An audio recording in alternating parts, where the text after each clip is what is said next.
سورہ العصر کا مطالعہ شروع کر رہے ہیں۔ یہ سورہ مبارکہ ہے تو مختصر، لیکن حضرت امام شافعی رحمۃ اللہ تعالیٰ آپ فرماتے ہیں کہ 3 سپاروں کی جو اللہ نے کتاب نازل کی ہے، اس کے اندر اللہ نے جو ضابطہ کی یاد بیان کی ہے، انسان کی زندگی کی کامیابی کے لیے، اگر وہ 3 سپاروں کی اللہ کتاب نازل نہ کرتا، فقط سورہ عصر کی نازل فرما دیتا، تو یہ دنیا و آخرت میں نجات کے لیے اور فلاح کے لیے اور کامیابی کے لیے بہت کافی ہے۔ صرف سورہ عصر کا اس میں اللہ رب العزت نے پوری انسانی زندگی کے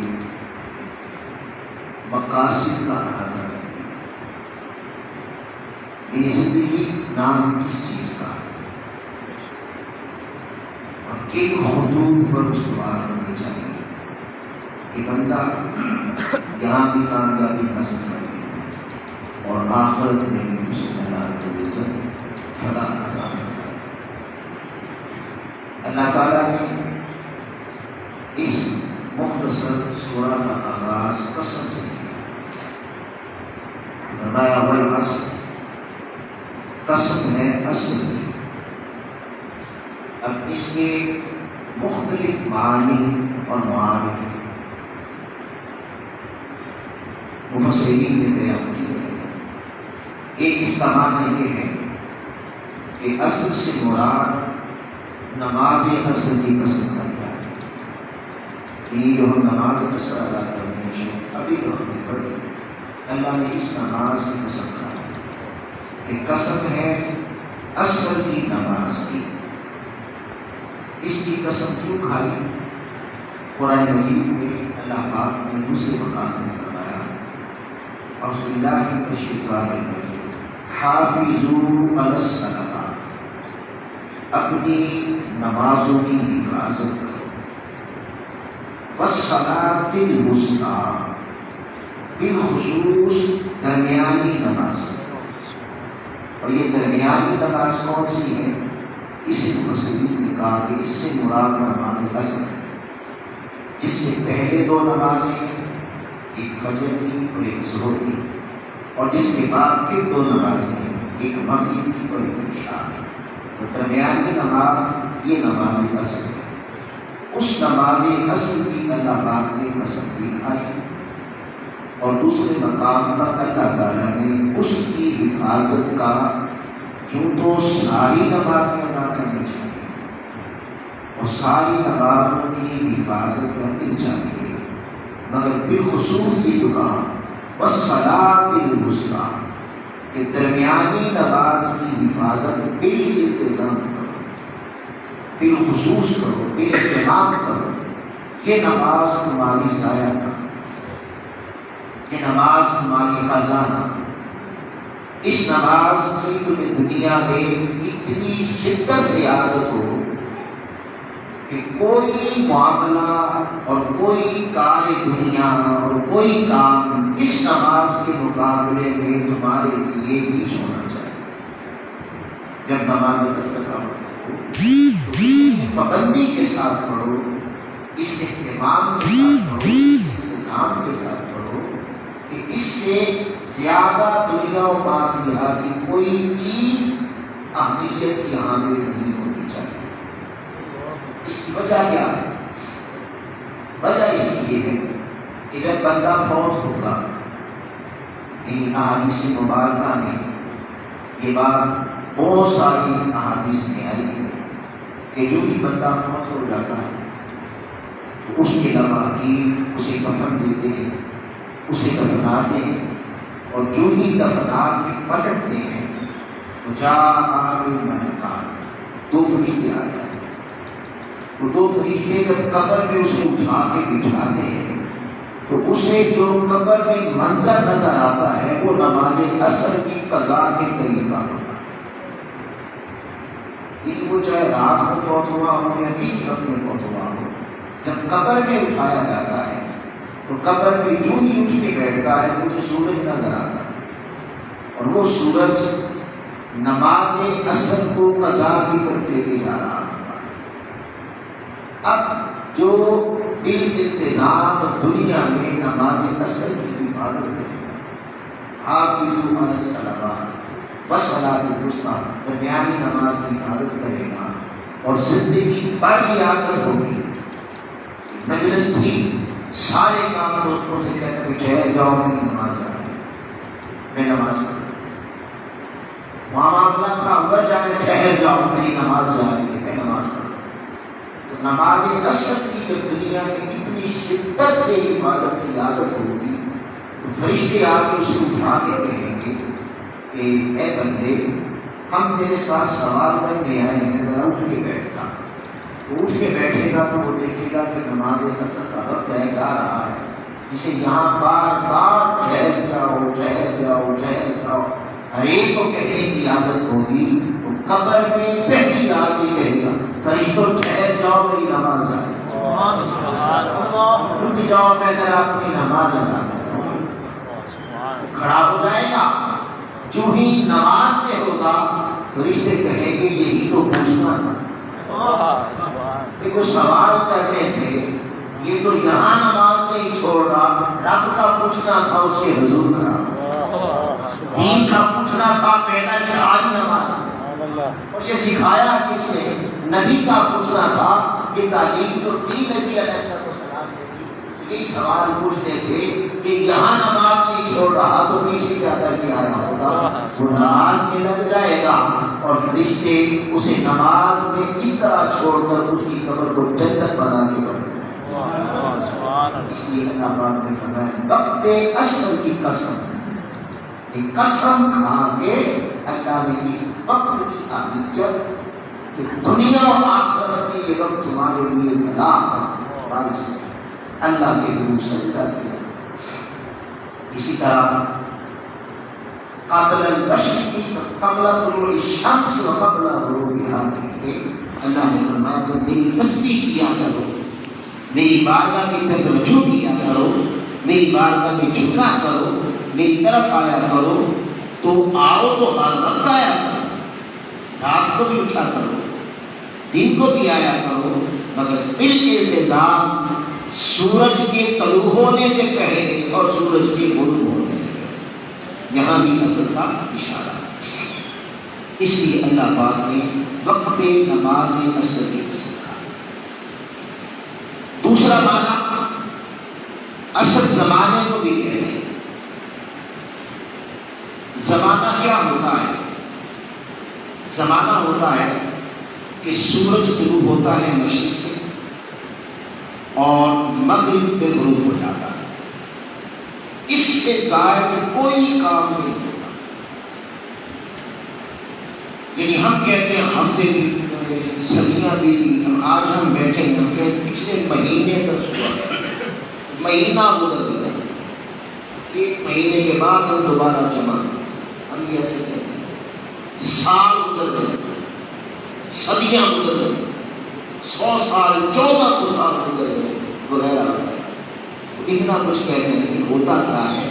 سورج اگتا ہے مشرق سے اور مغرب میں غروب ہوتا ہے، اس سے زائد کچھ کام نہیں ہوتا۔ سورج ہو دن، نہ ہو تو رات، اسی کا نام زمانہ ہے۔ یہی صبح شام شروع ہو رہی ہے، اس سے زیادہ کچھ بھی نہیں ہوتا۔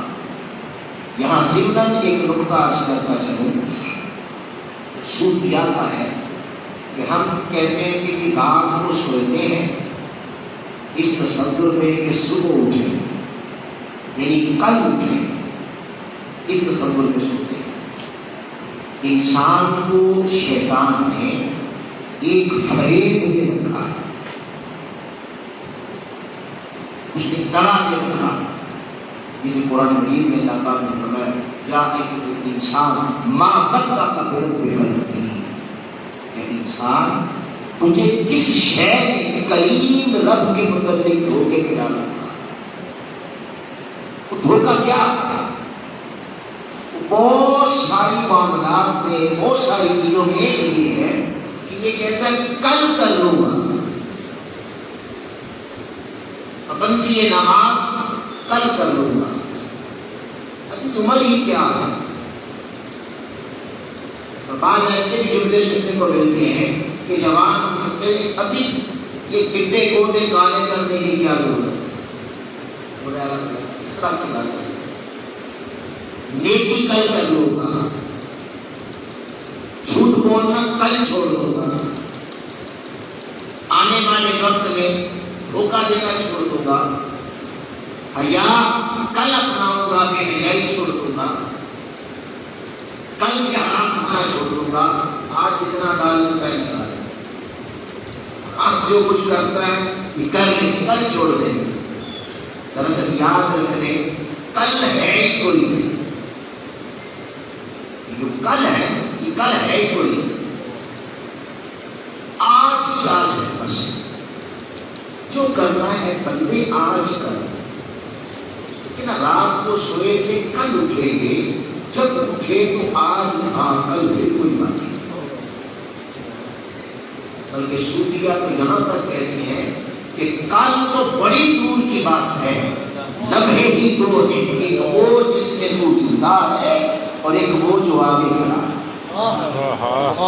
ایک یہ ہے کہ تو زندہ ہے اور ہر لمحے کے بعد ایک لمحہ آتا ہے، وہ جس لمحے کے انتظار میں تو ہے اور جس کل کے انتظار میں تو ہے، اس میں کل تو آنی نہیں، کل میں تو تیری موت ہے۔ اس لمحے کے بعد بھی لمحے ختم ہو جائے، یعنی جو ہی بندے کی موت آئے گی اس کے لیے کل ختم ہو گئی، بندے کی موت آئے گی اس کے لیے وقت ختم ہو گیا، اس کے لیے اگلا لمحہ ختم ہو گیا۔ یہاں صوفیہ کہتے ہیں کہ یہ جو تو اگلے کے انتظار میں ہے، دراصل شیطان نے دھوکہ دے رکھا ہے، راہ وہی پائے گا جو آج کرے، بلکہ ابھی کرے، ابھی اپنے آپ کو درست کر لے، جو بھی اللہ کے حضور میں جائے گا، جو ابھی سے جرأت ہمت کرے گا اور ابھی کے ساتھ کھڑا ہو کر، اسی وقت میں کھڑا ہو کر اللہ کے حضور جھک جائے گا، وہ بندگی کا مقام، وہ بندگی کا مقام پائے گا۔ اور جو انتظار میں رہا تو دراصل انتظار موت کے وقت کا، کل کوئی نہیں، کل قیامت ہے، کل کوئی نہیں، کل موت ہے۔ اگلا لمحہ صرف اس لیے موجود ہے کہ وہ تجھے بتا رہا ہے کہ اب تو کس میں زندہ ہے، میں جہاں کھڑا ہوں اس میں تیری موت ہے۔ یہ زمانہ ہم کہتے ہیں مہینہ اتنا ادھر کچھ بھی نہیں ہوتا، سورج ادھر سے شروع ہوا ادھر غروب ہے، اس سورج کے طلوع اور غروب سے زمانہ لگتا۔ اللہ پاک نے فرمایا والعصر، قسم ہے زمانے کی، کس زمانے کی اور کون سے زمانے کی؟ تو اس پر اس شاعر نے کہا کہ دراصل اس سورج کا نکلنے کا نام ہی زمانہ ہے۔ تو قسم یہ کھائی جا رہی ہے کہ اے محبوب، یوں تو سارے زمانے میرے، یوں تو ہر دن میرا، ہر رات میری، جب بھی سورج نکلا، یعنی کبھی یہ سورج حضرت آدم پہ بھی نکلا، وہ بھی ایک زمانہ تھا، کبھی یہ سورج حضرت نوح پہ نکلا، وہ بھی ایک زمانہ تھا، کبھی حضرت ابراہیم پہ نکلا، اسماعیل پہ نکلا، موسیٰ و عیسیٰ پہ نکلا، 1,24,000 نبیوں پہ سورج نکلتا رہا۔ وہ سارے زمانے میرے ہی تھے، مگر اے محبوب وہ 63 سالوں والا زمانہ جس میں تو کبھی مکے میں چلا کرتا تھا، کبھی مدینے میں چلا کرتا تھا، اور وہ زمانہ جو ساری تیری حیات طیبہ کا، جس میں سورج تیری زلفوں کو چھویا کرتا تھا، سورج کی کرنیں تیرے لبوں کو چھوا کرتی تھی، اور تیری سانسوں سے زمین کی فضائیں معطر ہو جایا کرتی تھی۔ اس 63 سالہ زمانے کی قسم اے پیارے، جس میں تو کبھی سانسیں لیا کرتا تھا اور زمین تیرے لبوں کے اور تیرے قدموں کے غسل کیا کرتی تھی، اس زمانے کی قسم۔ تو زمانے سے مراد حضور علیہ السلام کی 63 سالہ حیات طیبہ طرف گئے اور ایک اس طرف بھی گئے کہ زمانہ ہے ہی مصطفیٰ کا، زمانہ ہے ہی مصطفیٰ کا. کیوں؟ اس لیے کہ اللہ پاک نے فرمایا کنت کنزا مخفیا، چھپا ہوا خزانہ تھا، چاہا متعارف کروایا. جب سب سے پہلے چاہا متعارف کروایا جاؤں تو اللہ رب العزت نے جو سب سے پہلے اپنے تعارف کے لیے جسے پیدا کیا وہ نور مصطفیٰ تھا. پورے مصطفیٰ کے پیدا ہونے پر زمانہ شروع ہو گیا، بس نور مصطفیٰ ہی زمانہ، حضور علیہ السلام کا نور ہی زمانہ، کیونکہ دن رات اسی نور سے بنا ہوا ہے، زمین و آسمان اسی نور سے بنا ہوا ہے. جو کچھ تخلیق میں ہوا وجود میں آیا، اللہ نے جسے بھی بنایا وسیلہ نور مصطفیٰ، اسی نور سے بنایا. نور مصطفیٰ کی قسم کھائی جا رہی ہے، حضور علیہ السلام کی قسم کھائی جا رہی ہے. تو فرمایا قسم ہے زمانے کی. آگے فرمایا ان الانسان لفی خسر. یہ بات قابل توجہ ہے کہ بے شک انسان خسارے میں. اس کا مطلب یہ ہوا کہ حضرت انسان کی تخلیق. اچھا یہاں اس آیت کو رکھ لیں اور دوسری طرف سورہ 3 پر چلے جائیں تو وہاں فرمایا لقد خلقنا الانسان فی احسن تقویم. انسان کو ابتداءً جب تخلیق کیا گیا اور یہ وجود میں آیا تو اس کے جو ظاہری محاسن بنائے، چہرہ بنایا، بازو بنائے، اس کو پورا جو سجایا ظاہری محاسن بنائے تو ایک اشارہ اس طرف ہے کہ خوبصورت بنائے، احسن تقویم بنائے. اس احسن تقویم کو بنانے کے بعد یعنی ظاہری طور پہ جتنی مخلوقات اللہ نے پیدا کی ہے ان ساری مخلوقات میں جو سب سے حسین اللہ کا شاہکار ہے وہ انسان ہے. اللہ کی تخلیق کا بہترین شاہکار. بلکہ ایک مقام پہ فرمایا کہ انسان میں نے تجھے اپنی ہی شکل میں بنایا، رب کی صورت میں تجھے تخلیق ہے. پھر فرمایا بِأَيِّ صُورَةٍ مَا شَاءَ رَكَّبَكَ. کہ جو مصور کے دل میں خیال ہوتا ہے، مصور تصویر بناتا ہے تو تصویر بناتے ہوئے کوئی بھی مصور کیا سوچتا ہے؟ وہ سوچتا ہے کہ میری ایسی تخلیق ہو، ایسی صورت ہو جو دیکھے بس دیکھتا ہی رہتا ہے. اس کو کہتے ہیں اپنی چاہت سے بنا، لگن سے بنا، جو چاہا ایسا بنا. اللہ تعالیٰ کی ائی صورت کہ جب تجھے بنانے لگا تو پھر جیسا چاہا ویسا بنا، اپنی چاہت کے مطابق تھا. اس لیے آقا نے فرمایا من رآنی فقد رآ، جس نے مجھے دیکھ لیا اس نے رب کو دیکھا. اس کی صورت میں اس کا جلوہ نظر آتا، اس کی تخلیق میں اس کی تخلیق کا، اس کی صورت میں خالق اپنی اس تخلیق میں نظر آتا. یہ ہو گیا ظاہری صورت. احسن تقویم یعنی ایسا چہرہ، ایسا وجود کائنات میں کسی شے کا نہیں جیسا انسان کا. کل کائنات کا جامع بنا دیا. یہ ہو گیا ظاہری صورت. اور اس پر بھی باطن میں یہ ہے کہ انسان کیسے انسان ہے، بِأَيِّ صُورَةٍ مَا شَاءَ رَكَّبَكَ. ایسا اس کو بنایا جیسا اللہ نے چاہا. وہ اللہ کی چاہت کے مطابق کب رہتا. ایک تو ظاہری آدمی شکلی صورت، باطن میں ایک انسان ہے. دوسرے مقام پہ فرمایا کہ اگر انسان نہ رہے تو اس کی اپنی قدر و قیمت گندے نالی کے کیڑے کے برابر بھی نہیں ہے.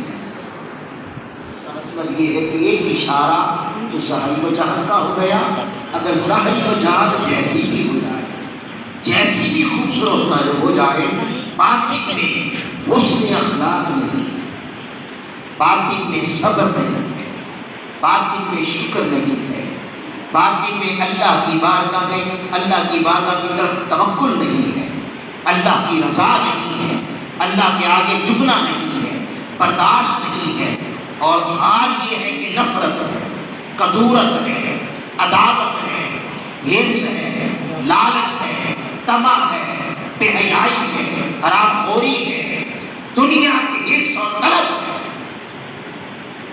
ثم رددناہ اسفل سافلین، یہ اس کی طرف اشارہ ہے۔ اسے آسن تقریب بنایا، کیا مانا کہ ایسا آسن تقریب بنایا کہ میری رضا کے لیے بیٹے پر بھی چھری چلا دے گا، میرے ساتھ اس کا تعلق ایسا، میرے ساتھ محبت ایسی، میرے ساتھ چاہت ایسی۔ اللہ نے جب آسن تقریب بنایا اور حضور علیہ السلام نے فرمایا ہر انسان کو اللہ نے ہر انسان خدا کی فطرت میں پیدا کیا۔ اس کے بعد دیکھتے یہودی عیسائی اور انسانی بنا دیتے ہیں، اس کا معنی کیا ہوا؟ اور حضور نے فرمایا تخلقوا باخلاق اللہ کے اخلاق اپنا، اللہ کا خلق اپنا، سبحان اللہ، اللہ کا خلق، ومن احسن من اللہ صبغا، اللہ کے سے بہترین کس کا اس رنگ میں رنگ جا۔ کیا مانا کہ اگر شاہی سمجھ جائے تو پھر یہ خسارے سے نہیں نکلتا جب تک اس کا باطن نہ سمجھے، اور باطن کیسا سمجھے؟ جیسا رب کا خلق ہے، جیسا اللہ کا خلق ہے۔ اللہ کیا ہے؟ آقا نے فرمایا سب صابروں سے بڑا صابر اللہ، تو صابر بننا۔ پھر اللہ ستار ہے، پردے ڈالنے والا ہے، تو ستار بننا۔ پھر اللہ کے اخلاق اپنا، کیا مانا؟ تیرے دل میں ہر ایک کے لیے شفقت ہو، محبت ہو، فائدہ ہو، اور تیری رغبت دنیا کی طرف نہ ہو، تیری رب دنیا پیدا کرنے والی مخلوق کی طرف نہیں بلکہ خالق کی طرف ہو۔ جب تک بندہ خالق کی طرف رہتا ہے بندہ خسارے میں نہیں، خسارے میں اصل تخلیق اس کی یوں کی جیسے رب کی اللہ پاک نے فرمایا کہ اپنی شکل سے بنا، اپنی شکل سے بنا۔ تو یہاں زندگی میں خسارے سے وہ نکلتا ہے جو اپنی اخلاق اور اپنے اوپر رب کا رنگ چڑھاتا ہے، اللہ کا رنگ چڑھاتا ہے، صبر پیدا کرتا ہے، شکر کی کیفیت پیدا کرتا ہے، حرام سے بچتا ہے، ہر ایک گندگی سے بچتا ہے۔ جیسے ظاہری کپڑے گندے نہیں ہونے دیتا، اسی طرح باطن میں روح اور قلب اور باطن کو بھی گندا نہیں کرتا۔ جیسے ظاہری کا گند کپڑے پہ نہیں لگتا، دنیا کے لال مجتمع کا گند اس کے دل پہ نہیں لگتا، اس کے باطن پہ نہیں لگتا۔ اگر باطن گندا ہو جائے تو فرمایا ان الانسان لفی خسر، یہ آواز سے کیا جا رہا انسان خسارے میں ہے۔ کیوں خسارے میں ہے؟ اس پر صوفیہ نے لکھا، اس کی مین وجہ دیتی ہے کہ اصلاً اللہ رب العزت نے اس کے اندر نفس امارہ رکھا، خواہش رکھی، چاہت رکھی، دنیا کا حسن اس کے لیے مزین کیا گیا، خواتین کا عورتوں کی طرح عاقل ہونا، اولاد کی طرف اللہ کی چاہت سے زیادہ بہ جانا، خزانے اکٹھے کرنے کی چاہت کی طرف اللہ سے زیادہ اللہ کی چاہت زیادہ بہ جانا، عہدوں کی لالچ، کرسی کی لالچ، جاہ و منصب کی لالچ، مزید مرتبے اور زمینیں اور جگیردار بننے کی لالچ، یہ ساری چاہتیں ایک طرف رکھی اور اللہ رب العزت نے اپنا ٹکڑا ایک طرف رکھا، اپنی محبت ایک طرف رکھی۔ اب کی جو چاہت اس کے اندر رکھی گئی ہے وہ کیا ہے؟ وما ابرئ نفسی ان النفس لامارۃ بالسوء، کہ انسان خسارے میں ہے، اس لیے خسارے میں ہے کہ کائنات کی کسی مخلوق میں وہ شے نہیں رکھی گئی جو اس میں رکھی ہے۔ انسان بلند ہے تو فرشتوں سے اعلیٰ، اور پست ہے تو گندے نالی کے کیڑے سے بھی پست۔ سفلی کائنات کی طرف چلا جائے تو گندگی میں بھی گندگی سے بھی نیچے چلا جاتا، گندے نالی کے کیڑے سے بھی چلا جاتا، اور اوپر آئی کائنات کی طرف چلا جائے، اس کا سفر شروع ہو جائے، تو فرشتے بھی اس کے زیر نہیں، فرشتے بھی زیر نہیں۔ یہ جو کہا ان الانسان لفی خسر کہ اصل خسارے میں ہے، اس کی وجہ یہ ہے کہ اندر نفس ہے، اندر خواہشیں ہیں، اندر چاہتے ہیں، وہ اندر سجاتی، باہر دنیا رکھتی، باہر شیطان رکھا، ایک بڑی جنگ میں کر کے اللہ پاک کو چھوڑا۔ یہی وجہ کہ جب اللہ رب العزت نے کہا کہ میں زمین پر اپنا خلیفہ بناؤں گا،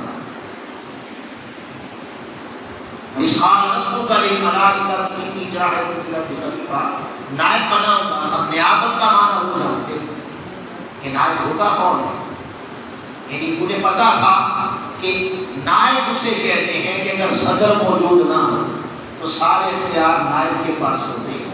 کیا مانا کہ زندگی دینا اللہ کا کام ہے، چاند کے ٹکڑے کرنا یہ اللہ کی شان ہے، سورج پلٹانا اللہ کی شان ہے، پتھروں سے اٹھیاں نکالنا اللہ کی شان ہے، مگر یہ زمین پہ اللہ خود نہیں آئے گا، بھیجے گا انسان کو۔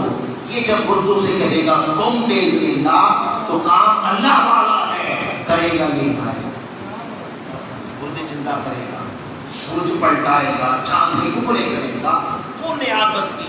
اس لیے انہوں نے کہا اَتَجْعَلُ فِيهَا مَن يُفْسِدُ فِيهَا وَيَسْفِكُ الدِّمَاءَ، مولا اسے پیدا کرے گا جو زمین پہ فساد کرے گا، ٹکراؤ ہوگی، جنگیں ہوگی، آپس کے اندر بڑا ٹکراؤ کریں گے، اور اس ٹکراؤ کے نتیجے میں وَيَسْفِكُ الدِّمَاءَ، خون بنے۔ اللہ نے ان کا انکار نہیں کیا کہ تم غلط کہتے ہو، میں اِنِّی أَعْلَمُ مَا لَا تَعْلَمُونَ، جو میں جانتا ہوں تم نہیں جانتے۔ یہ بات کر دی، انسان بنا دیا۔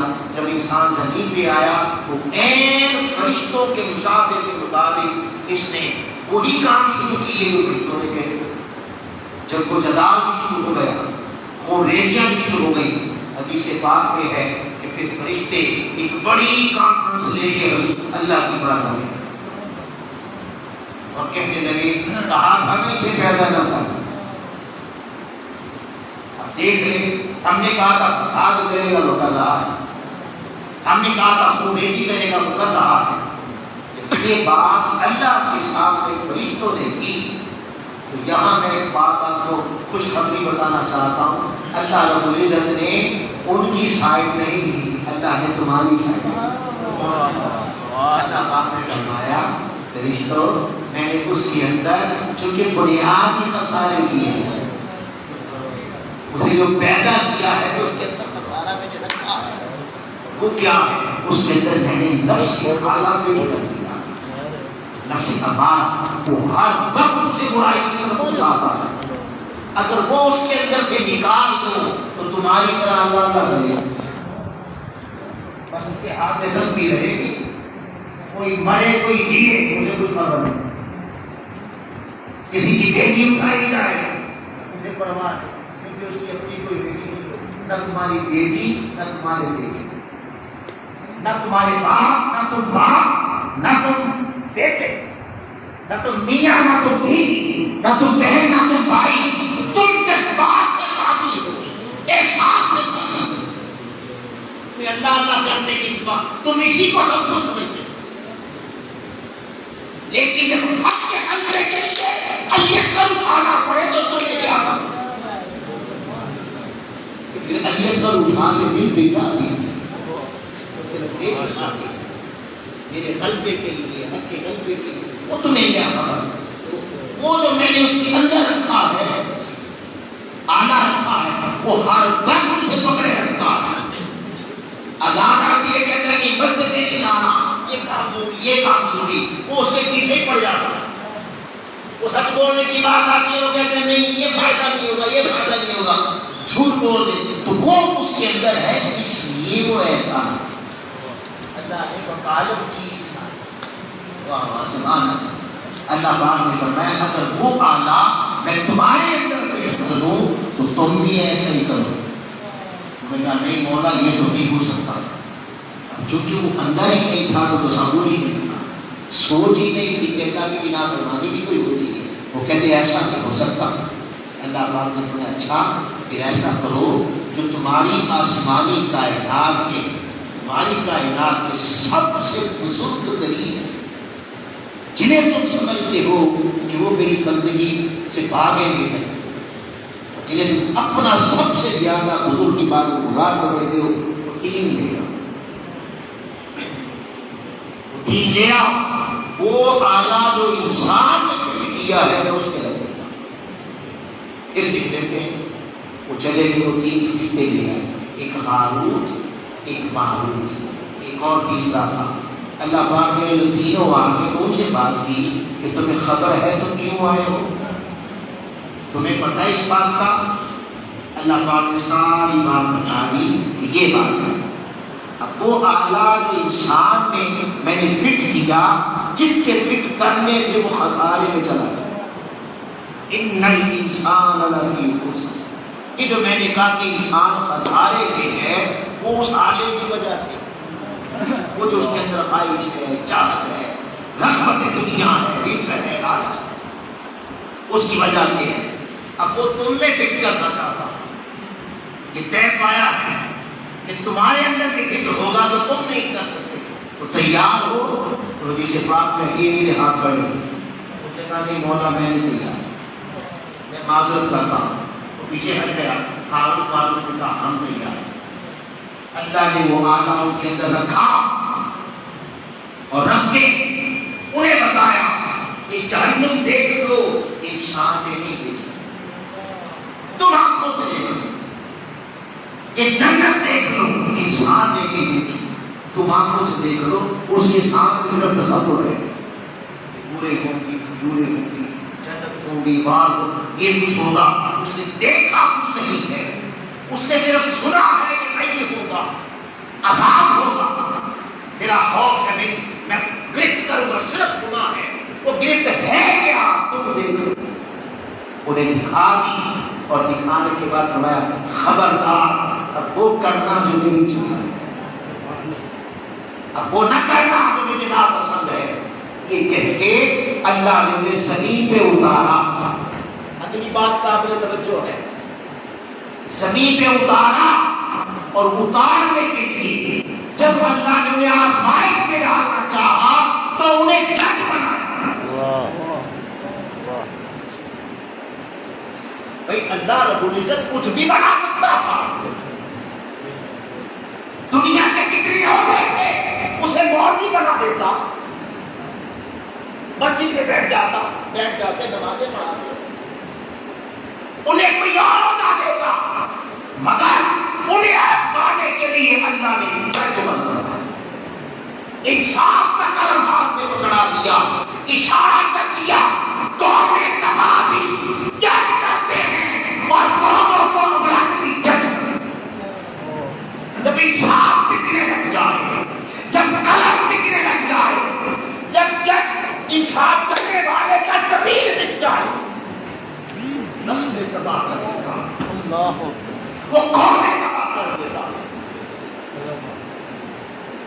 اللہ نے انہیں آزمانے کے لیے فرشتوں کو منصف بنانا، ان کے ہاتھ میں قلم پکڑا کے اشارہ کر دیا کہ جن قوموں میں یہ طبقہ بگڑ گیا وہ قومیں کبھی بھی فلاح نہیں پا سکتی، اور جن قوموں کا یہ طبقہ سمجھ گیا، دیکھے نا سامنے قوم ہے، یہ دیکھے انصاف کیا، دیکھے حضور کی طرح دیکھے. بڑے خاندان کی اگر جور عورت آ گئی ہے تو بڑا خاندان نہ دیکھے، جور دے کے قلم چلا دو، اس کے ہاتھ کاٹ دو. غریب طبقہ ہر کوئی روج پکڑتا ہے، اور جب قلم بک جائے، زمین بک جائے، انصاف بک جائے، عدل بک جائے، تو پھر ایسی قوم کبھی فلاح نہیں پاتی، پھر اوپر تباہی آتی.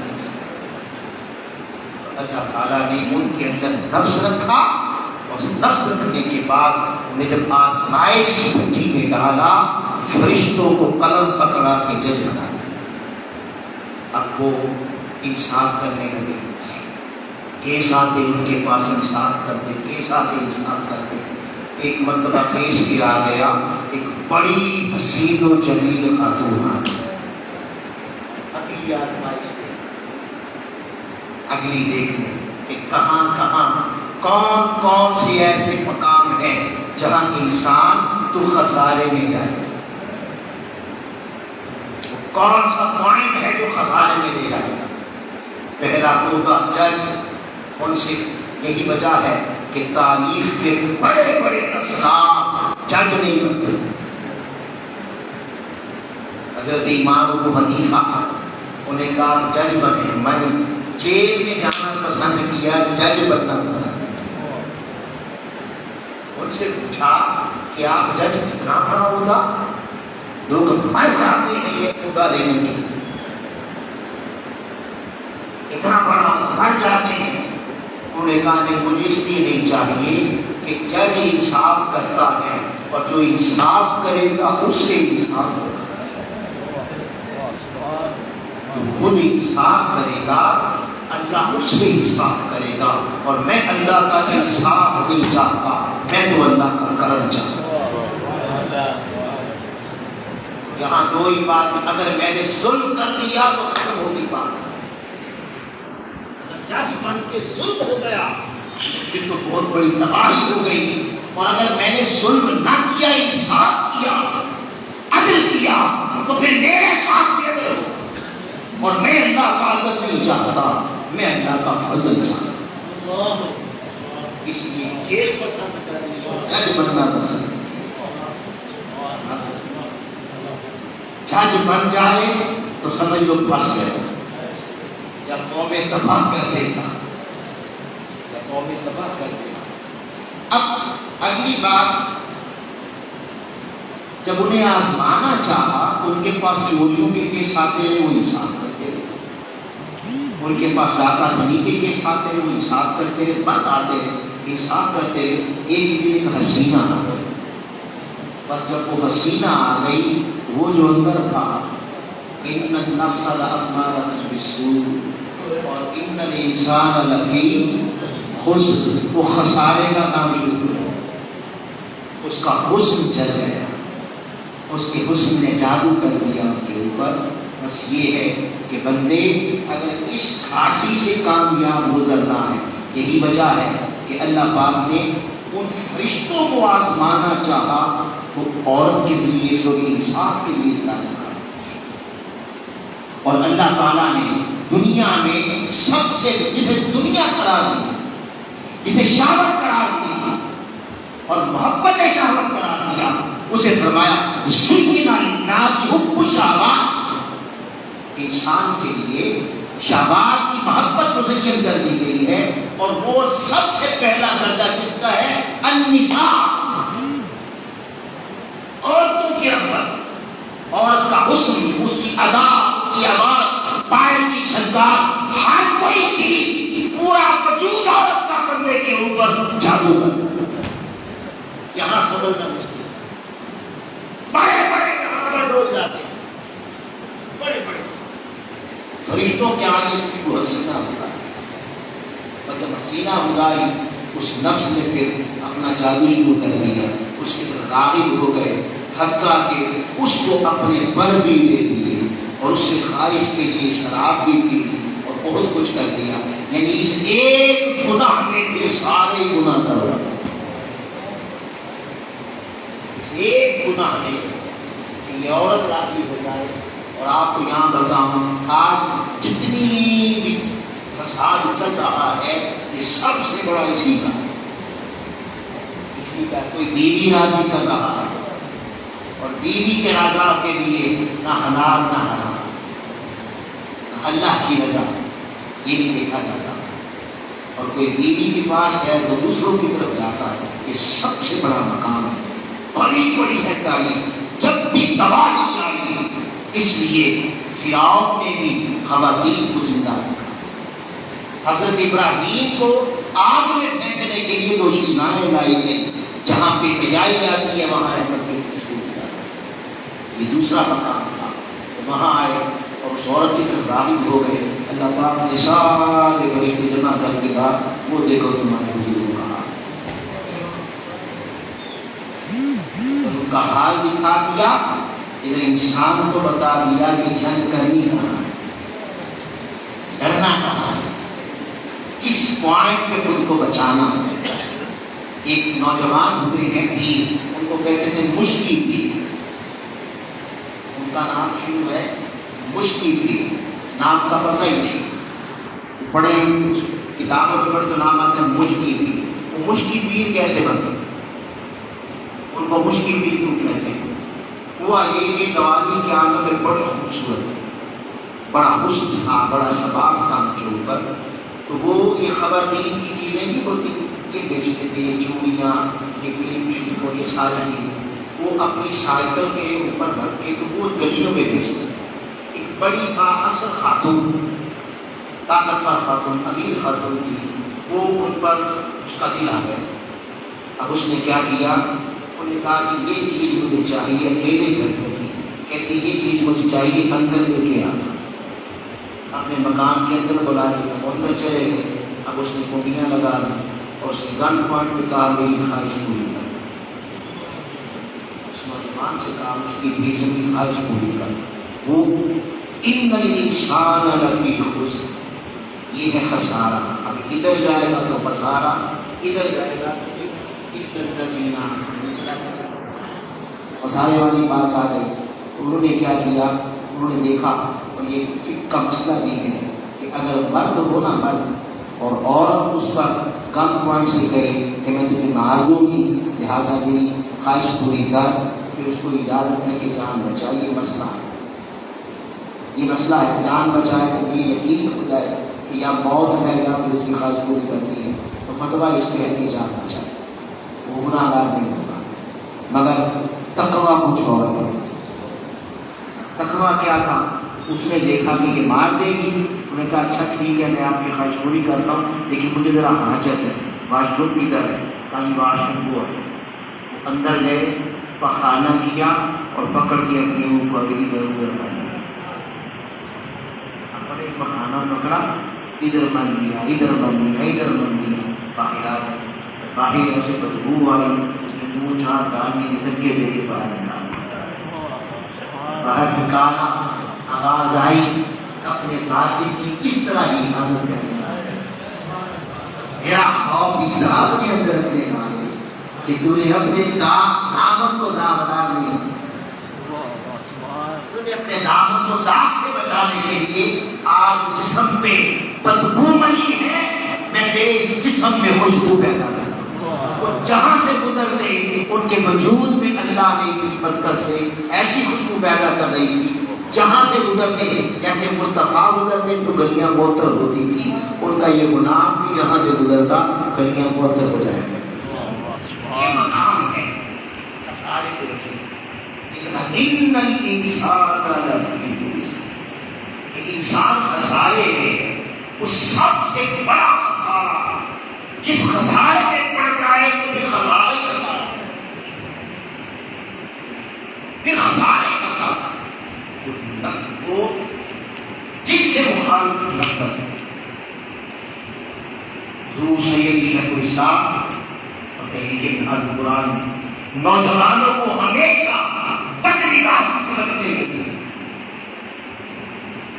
درس قرآن بھی شروع کیا، میلاد بھی شروع کیا، اعتکاف بھی شروع کیا، روحانی مدرسے رہی، صرف اس لیے کہ اس وقت بھی نوجوانوں پر بڑا حملہ ہے، ان کی آنکھوں سے حیا چھینا تھا، تو اس میں الجھ گیا، سمجھ لو وہ خسارے میں، اس کا بچنا مشکل ہے، بچ نہیں سکتا۔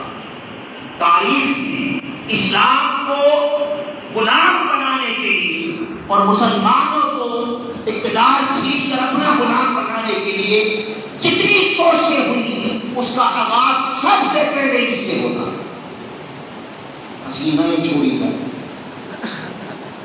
ایمان خریدے جاتا تھا، آنکھوں سے حیا ہٹا جاتا، اور جو یہاں سے بچ گیا وہ ہر ایک قسم کے فساد سے بچ گیا، جو یہاں پھنس گیا وہ پھنس گیا۔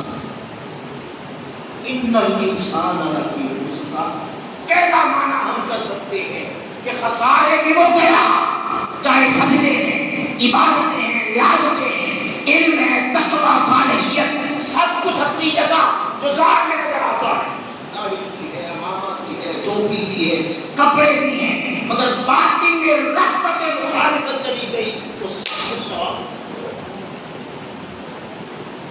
قومیں تباہ ہو گئی، سب کچھ تباہ ہو گیا۔ ان الانسان لفی خسر، انسان خسارے میں ہے۔ کیسے؟ زین للناس حب الشہوات من النساء، اس کے اندر عورتوں کی طرف رغبت ہو، ان کی آواز کا جادو اس کے دل میں ڈال دیا، ان کے حسن کا جادو اس کے دل میں ڈال دیا، اس کی چھنکار کا جادو اس کے دل میں ڈال دیا ہے، اس کی چوڑیوں کی چھنکار کا جادو اس کے دل میں ڈال دیا۔ اس خسارے سے بچا، جو اس خسارے سے بچا وہ خسارے سے بچا، جو اس سے بچ گیا پھر ہر شے سے بچ جاتا ہے۔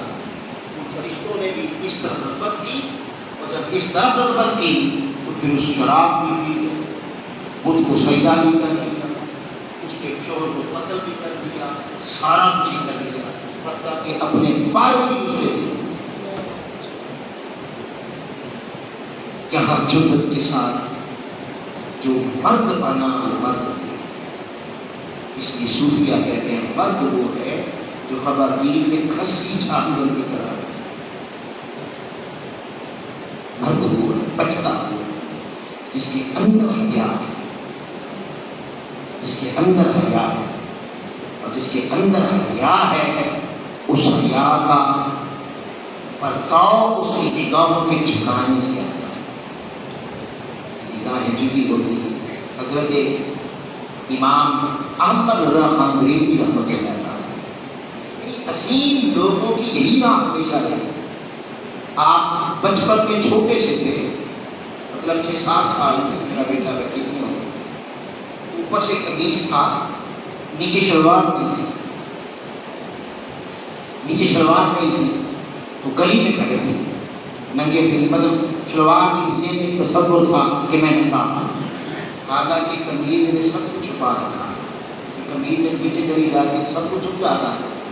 اس حالت میں کھڑے تھے، لیکن چونکہ پاجامہ شلوار یا نکل وغیرہ نہیں تھی، مگر تصور تھا کہ میں ننگا ہوں، یہ تصور تھا۔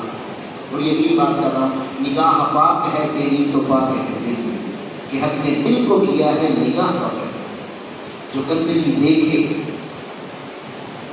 جو بازار میں، اس لیے فرمایا بازار میں چلتے ہوئے، یعنی سب سے اچھی جگہ مسجد ہے آسمان والے کے نزدیک، اور سب سے برا مقام بازار، کیونکہ بازار میں بیٹھ کر مرد بننا بہت مشکل ہوتا ہے، وہاں جلدی بہت کچھ آنا، وہاں اپنے آپ کو بچانا، اس لیے فرمایا وہاں داخل ہو تو پڑھو لا الہ الا اللہ وحدہ لا شریک لہ لہ الملک و لہ الحمد یحیی و یمیت وہو علی کل شیء قدیر۔ یہ پڑھے تو اللہ کی حفاظت دیتا ہے۔ وہ کھڑے تھے، یہ تو کہتے ہیں نکاح کے اندر ایسا نہ کچھ، نکاح میں ہو نہیں سکتا، اگر نکاح ہوتی ہے تو دل گندا ہی ہوتا ہے، اگر نگاہ دل کو بچانا ہے، خسارے سے نکلنا ہے، تو یہ راستہ ہے، راستہ۔ آنکھیں نہیں جھکی، وہ کہتے ہیں دل کا پردہ ہے، وہ دل کا پردہ ہو نہیں سکتا جس کی نگاہ میں پردہ نہیں، جس کی آنکھوں میں پردہ نہیں، وہ نہیں ہو سکتا۔ آپ کھڑے تھے، چونکہ وہ نیچے تھا، قمیص تھا، تو 4-5 خواتین تھا، اعلیٰ حضرت امام رضا شفیع ان کی بات کر رہا ہوں، جو کہتے ہیں کہ بدھا ہے دول رضا اہل دول رضا، پڑیس بلا میں میری بلا، میں گدا ہوں اپنے حبیب کا، گدا ہوں اپنے حبیب کا، میرا دین ہے کوئی پارا ہے نہ، روٹی کا ٹکڑے پہ میرا دین نہیں بنتا، مصطفیٰ کا گدا، اس احمد رضا خان ولی کا 55 بتا 6 سال۔ اب وہ خواتین آ گئی تو قمیض اٹھا کے آنکھوں پہ، خواتین آئی نا تو جیب میں تصور تھا نا کہ ننگا، تو تو خواتین کو دیکھا تو حیا کا یہ عالم ہے، پردے کا یہ عالم ہے کہ وہ اٹھایا کبھی اور یوں آنکھوں پہ رکھ دیا. وہ خواتین کی وہ ہنس پڑی. یہ بچہ کیا کر رہا ہے؟ کہا بیٹے آپ نے تو سارا معاملہ الٹ کر دیا، یہ جو چھپانا تھا وہ تو فاش ہو گیا، یہ تو الٹ ہو گیا. انہوں نے کہا نہیں محترمہ، سیدھا کیا الٹ نہیں کیا. پوچھا وہ کیسے؟ میں ایسے کہ راستہ یہ تھا، اگر آنکھ پڑتی تو کرنٹ ادھر سے جانا تھا، تصور بننا تھا، تصور سے پھر خیالات بننے تھے، پھر خیالات سے کرنٹ جانا تھا، پھر وہاں خرابی پیدا ہوتی تھی. میں نے راستہ ہی بند کر دیا، نہ نگاہ اٹھے نہ خیال اٹھے، نہ نگاہ اٹھے نہ تصور بنے. اگر نگاہ پاک نہ ہو تو دل پاک ہو نہیں سکتا، اور اگر دل نہ پاک ہو گیا ان الانسان لفی اس کا ایمان بچانا بڑا مشکل ہے کہ جس کا دل خسارے میں چلا جائے. اور خسارے کی سب سے پہلی بڑی، دیکھیے انسانی زندگی وہ کیا ان کا نام ہے، بابا بلے شاہ کہتے ہیں اگلی تو نہ پچھلی تو صدقے جامع پچھلی تو. پچھلی عمر جو ہے نا، پچھلی عمر کی بات ہوتی ہے. اگلی بچپن تھا، پتہ ہی کچھ نہیں، بڑھاپا موت نظر آ رہی ہے، بڑھاپے بھی پلے کچھ نہیں رہتا، پھر نہ خواہشیں نہ چاہتے. پھر وہ اس کو تو آفس والے بھی کہتے ہیں کہ یہ 60 سال کا ہو گیا فارغ، چلو بھی جاؤ گھر جاؤ. وہ کیا کرتے ہیں تسبیح پکڑی مسجد آ ایسے کرتے ہیں.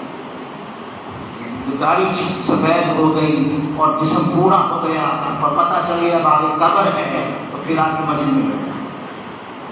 اور اگر تربیت ہوئی ہو تو اللہ کا کرتا ہے، نہ ہوئی ہو تو وہاں بھی اللہ کا کرتا ہے. کہتے ہیں بجلی تو بجلی کیا، بجلی میں منگے امیدیں چاہتے رغبتیں جوانی ہے جواب. اسی لیے آقا نے فرمایا جو جوان توبہ کرتا، بوڑھے کا توبہ کرنا بھی اپنی جگہ، وہ تو اس کا کرم ہے، وہ تو رحیم ہے، وہ تو کریم ہے.